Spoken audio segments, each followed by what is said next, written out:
What's going on YouTube?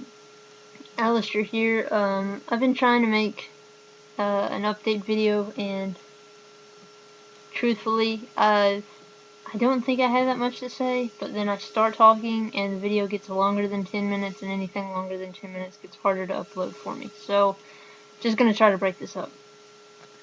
As far as school is going, it seems like I cannot escape the trans subject whatsoever.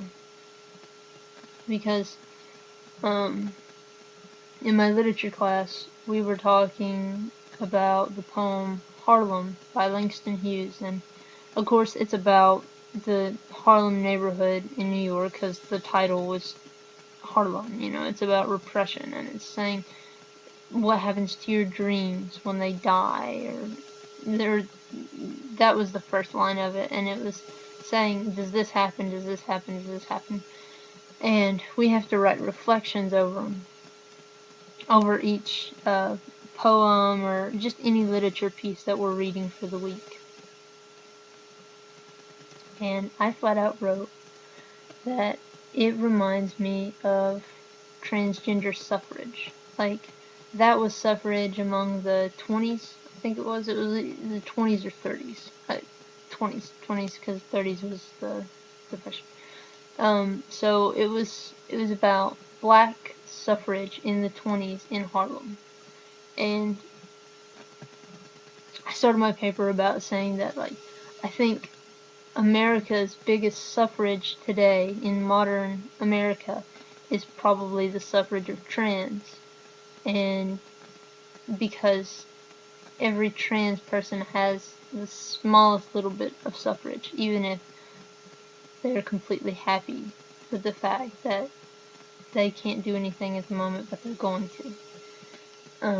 So I wrote this really nice paper, and it was a very positive moment and stuff, and I really liked it, and she liked it too, my professor, and she's like, I never thought of it that way, and a very positive moment for me. I really liked it. So that is what's going on in my literature class.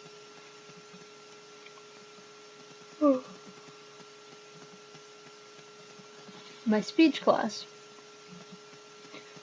we had to do a persuasive speech, and I was originally going to do sexualized children's clothes, like crotchless underwear designed for 7-year-olds, because I think I don't see how anyone would think that was okay besides pedophiles. And so I was going to give a report over how we shouldn't encourage that behavior and stuff. But there wasn't enough information, so I just completely scrapped the idea.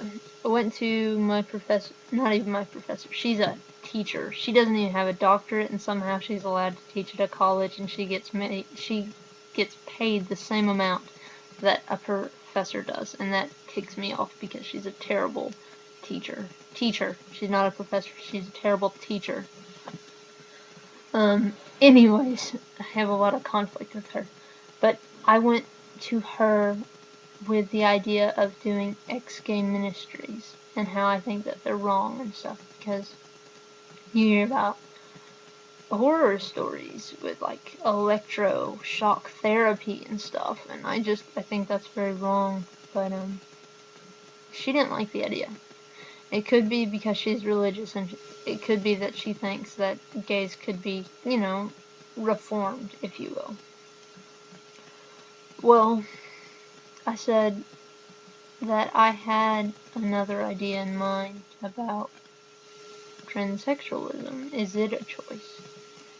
And she's like, yeah, I like that idea much better. You should do that. So I did.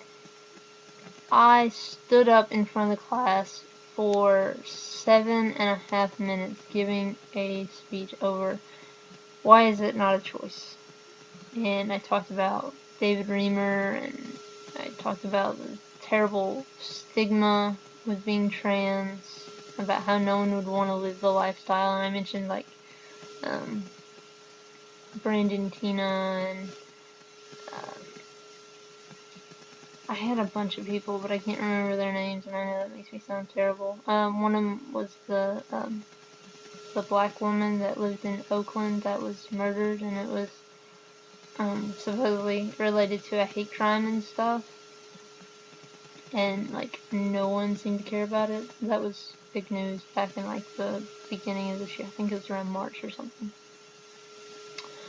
But I put that up, and I also put up some genetic information, just like they've. It was a study. That's what it was. It was a study in Australia and stuff, and we had to give up. We were given these little slips of paper, and it was like person's name, what their topic is. Prior to the speech, I felt this. After the speech, I felt this. Any comments for them? And while I didn't change a lot of people's opinions to I completely agree with this person, I did bump them up because it was like strongly disagree, somewhat disagree, neutral, somewhat agree, strongly agree. I bumped everyone up at least one, with the exception of maybe 1 or 2 people out of 20. So that made me very happy. I would go through them right now if I had the slips, but I don't have them on me and I don't even know where they are. So that was really nerve-wracking, but I was more confident giving that speech than I was attitudinal changes of homosexuality from the 80s to today. And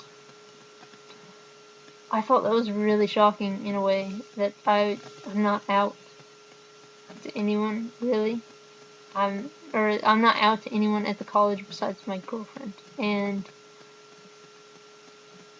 I felt so comfortable giving a speech over that. I'm really glad I gave a speech over that, actually. I don't even care if that isolates me anymore, because I think I'm getting to the point where I'd rather be out as trans pre-T than like that weird kid. I'd rather be that way. On to the next class. FYE. We are doing diversity papers for our final. And it's either go to a diversity event or watch a movie that makes you think about diversity. Most of the movies are gay, or not gay, I shouldn't say gay. They're LGBT movies. Or black suffrage oppression type movies, like the Mississippi Burning. And as I was going through the list of movies, because I was not gonna go to an event, but as I was going through the movies, I noticed Boys Don't Cry. So that's another reference, and I'm wondering if I should actually talk about how this movie makes me think about diversity, because that's what it's supposed to be. It's how did the movie make you think about diversity in your normal life? And I don't know if I should write a report tying myself into it, because it really wouldn't bother me, because one, it's the final, so I'm not going to have to really put up with the teacher after that. And even if I'm actually halfway going to have to put up with her. She's my professor in my FYE class is my advisor. She's a history professor, and I'm a history major, and she's my actual advisor. So it really wouldn't bother me if she knew that I was trans, because she's going to be my professor, or my advisor, for the whole time that I'm in college, or at least there, because I haven't decided if I want to transfer yet. But I don't think it'd bother me. So I'm thinking maybe I should write from the heart kind of paper that's, I feel like this because I come from this community, and I think speaking from the heart might make my paper better, so I think that's what I'm gonna do. This video is super long, and I've only talked about like 3 classes, so definitely gonna stop the video here.